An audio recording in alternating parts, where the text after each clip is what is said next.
बिस्मिल्लाहिर्रहमानिर्रहीम second year. आज हम देखेंगे क्वेश्चन नंबर 16। तो क्वेश्चन नंबर 16 में उसने आपको गिवन दिया हुआ है, पॉपुलेशन मीन दिया हुआ है, एवरेज दी हुई है, मतलब म्यू आपके पास क्या है 1500, आपको पॉपुलेशन स्टैंडर्ड एविएशन दिया, मतलब सिग्मा आपको क्या दिया हुआ है 200। फिर वो कह रहा है कि आपने mean of x bar and standard aviation of x bar find करना है। तो मीन ऑफ एक्स बार क्या होता है आपका म्यू एक्स बार, और स्टैंडर्ड एविएशन ऑफ एक्स बार आपका क्या होता है सिग्मा एक्स बार। ठीक है, तो आपने इसमें म्यू एक्स बार और सिग्मा एक्स बार फाइंड करना है। और सबसे पहले आपने फर्स्ट पार्ट में n इज इक्वल टू 25 के लिए mu x bar sigma x बार फाइंड करना है। फिर आपने n इज इक्वल टू 100 के लिए म्यू एक्स बार और सिग्मा एक्स बार फाइंड करना है। फिर आपने n इज इक्वल टू 400 के लिए म्यू एक्स बार और सिग्मा एक्स बार फाइंड करना है। ठीक है, तो इसमें अब आपको देखें, आपको स्मॉल n दिया हुआ है, आपको सिग्मा दिया हुआ है, लेकिन आपको कैपिटल n नहीं दिया हुआ। ठीक है, तो जब आपको कैपिटल n गिवन ना हो और आपको विद और विदाउट रिप्लेसमेंट भी मेंशन नहीं है, तो फिर अगर आपको कैपिटल n दिया हो तो फिर आप विदाउट रिप्लेसमेंट से करते हैं। अगर आपको कैपिटल n नहीं दिया हुआ तो फिर आप विद रिप्लेसमेंट से करते हैं। ठीक है, अब इस क्वेश्चन में क्योंकि आपने सिग्मा एक्स बार फाइंड करना है, तो सिग्मा एक्स बार में एक विद रिप्लेसमेंट का फार्मूला होता है और एक विदाउट रिप्लेसमेंट का फार्मूला होता है। लेकिन इस क्वेश्चन में आपको विद रिप्लेसमेंट और विदाउट रिप्लेसमेंट मेंशन नहीं है, तो अब आपको क्या पता कि आपने सिग्मा एक्स बार में कौन सा फार्मूला लगाना है। तो अगर आपको इस क्वेश्चन में कैपिटल एन दिया होता तो फिर आप विदाउट रिप्लेसमेंट का फार्मूला लगाते, लेकिन अब इस क्वेश्चन में आपको कैपिटल एन गिवन नहीं है, तो आप इसमें विद रिप्लेसमेंट का फार्मूला लगाएंगे। तो सबसे पहले फर्स्ट पार्ट अपने n इज इक्वल टू 25 के लिए इसको सॉल्व करना है। तो म्यू एक्स बार और सिग्मा एक्स बार फाइंड करना है। तो म्यू आपका क्या है इसमें 1500 और सिग्मा आपके पास क्या है 200। तो mu x bar is equal to mu होता है, तो म्यू आपका क्या है 1500, तो म्यू एक्स बार आपका क्या आ गया 1500। फिर आपने सिग्मा एक्स बार फाइंड करना है, तो इसमें हम sigma by under root n लगाएंगे, क्योंकि कैपिटल एन गिवन ही अगर वो दिया हुआ, अगर कैपिटल एन होता तो फिर हम विदाउट रिप्लेसमेंट वाला फार्मूला लगाते, साथ हम कैपिटल एन की भी टर्म लिखते हैं। तो फिर आप फार्मूला लगाएंगे sigma by under root n. तो सिग्मा आपके पास 200 है और एन आपके पास क्या अभी जो आप 25 के लिए गा रहे हैं अंडर रूट 25। तो उसको सॉल्व करें तो सिग्मा आपके पास आ जाएगा 40। इसी तरह आप second part n is equal to 100 के लिए भी करें, तो mu x bar is equal to mu 1500 as it is रहेगा, और sigma x bar sigma by under root n होगा। तो अब इस टाइम n आपका क्या है 100 है। ठीक है, इसको सॉल्व करें तो आपका एक्स बार क्या आ जाएगा 20। इसी तरह से हम अपने n इज इक्वल टू 400 के लिए भी म्यू एक्स बार और सिग्मा एक्स बार निकाला है। म्यू एक्स बार तो एज इट इज 1500 रहेगा और सिग्मा एक्स बार की कोई इससे डिफरेंट वैल्यू आएगी। ठीक है, ये आपने करना है। अब हम देख लेते हैं क्वेश्चन नंबर 17। तो क्वेश्चन नंबर 17 में उसने आपको गिवन दिया हुआ है, suppose a random sample of size n is taken from A population of size capital n। Small n आपको जो रैंडम सैंपल साइज होता है उसको स्मॉल n कहते हैं, पॉपुलेशन साइज कैपिटल n होता है। वो सब ए पार्ट में हमने सॉल्व करना है कि n आपको 1 दिया हुआ है, स्मॉल n आपको 1 दिया हुआ है, और आपने सिग्मा एक्स बार फाइंड करना है विद रिप्लेसमेंट से भी और विदाउट रिप्लेसमेंट से भी। ठीक है, तो विद रिप्लेसमेंट से आपका सिग्मा एक्स बार का क्या फार्मूला होता है sigma by under root n. तो आपको इस क्वेश्चन में सिग्मा की कोई वैल्यू नहीं दी हुई, तो आप सिग्मा को एज इट इज लिख दें, और एन आपको क्या दिया हुआ है 1 दिया हुआ है, एन 1 के इक्वल है, तो एन की जगह आप क्या लिखेंगे 1। तो अंडर रूट 1 क्या होता है 1 ही होता है, तो इससे आंसर क्या आ जाएगा आपका सिग्मा ही आएगा। तो mu sigma x bar is equal to sigma, ये आपका आंसर आ गया। जब आपने विदाउट रिप्लेसमेंट इसको सॉल्व करना है, तो विदाउट रिप्लेसमेंट का सिग्मा एक्स बार का क्या फार्मूला होता है sigma by under root n, under root capital N minus n divided by capital N minus 1।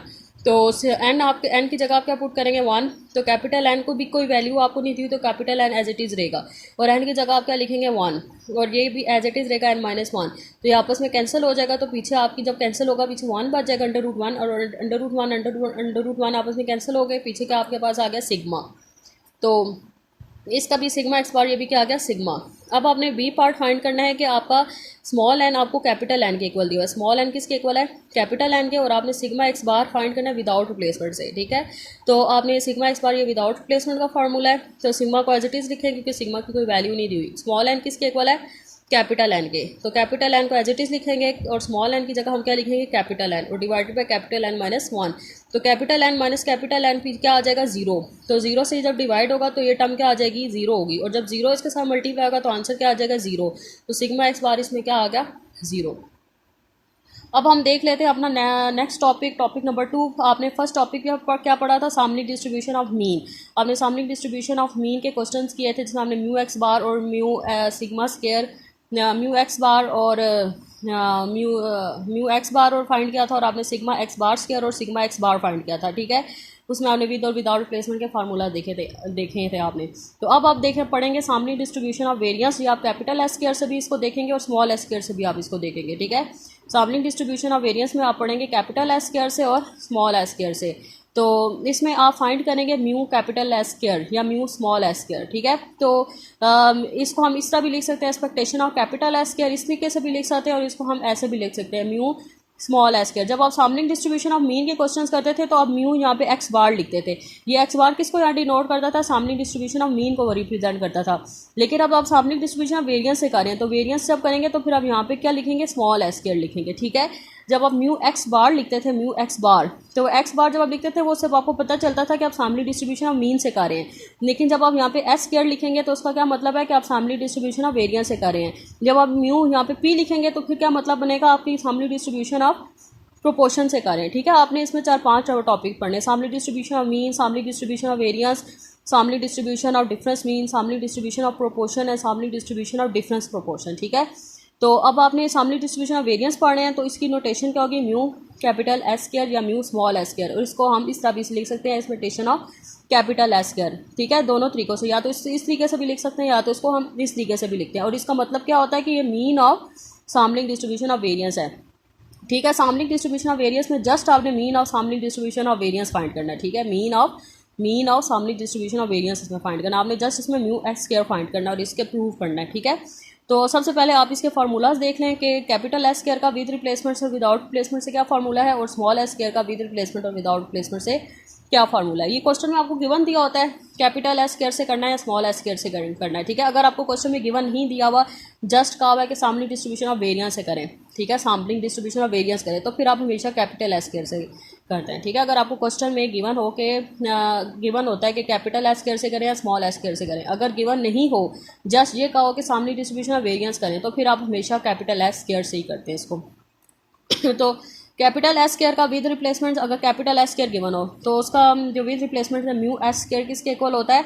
N divided by n minus 1 sigma square. और विदाउट रिप्लेसमेंट किसके इक्वल होता है? Mu s square d is equal to capital N divided by capital N minus 1 small n minus 1 divided by n sigma square, ठीक है। ये आपका capital s square का विद रिप्लेसमेंट और विदाउट रिप्लेसमेंट का फार्मूला। अगर आपके पास कैपिटल एस स्क्वायर और आपने मीन और sampling distribution of variance find करना हो तो विद रिप्लेसमेंट का ये फार्मूला है और विदाउट रिप्लेसमेंट का आपका ये फार्मूला है, ठीक है। फिर अगर आपको स्मॉल एस स्क्वायर गिवन दिया हो तो स्मॉल एस स्क्वायर आपको गिवन हो तो विद रिप्लेसमेंट से, ये स्मॉल एस स्क्वायर को मैं इस तरीके से लिखती हूँ, ठीक है। तो आपको जब मैं कैपिटल एस इस तरीके से लिखूंगी और स्मॉल एस मैं इस तरीके से लिखती हूँ, तो विद रिप्लेसमेंट से म्यू स्मॉल एस स्क्वायर का फार्मूला होता है mu small s square is equal to sigma square, और without replacement mu small s square is equal to capital N divided by capital N minus 1 sigma square, ठीक है। अब आपने इसके formula याद करने हैं। अगर वैसे ही तो क्वेश्चन में वो आपको गिवन देता है कि प्रूव करें, अगर सपोज क्वेश्चन में गिवन नहीं दिया हुआ तो फिर आपको उनके फार्मूलाज पता होना चाहिए। अगर विदाउट रिप्लेसमेंट से कहा हुआ है तो फिर आप इसका प्रूव करेंगे, ठीक है। और कैपिटल एस स्क्वायर का ये फार्मूला होता है, ये दोनों फार्मूलाज हैं, और ये स्मॉल एस स्क्वायर के दोनों फार्मूलाज हैं, ठीक है। और म्यू एस स्क्वायर जो है वो इसके इक्वल होता है जो आप म्यू एस स्क्वायर निकालेंगे, ठीक है।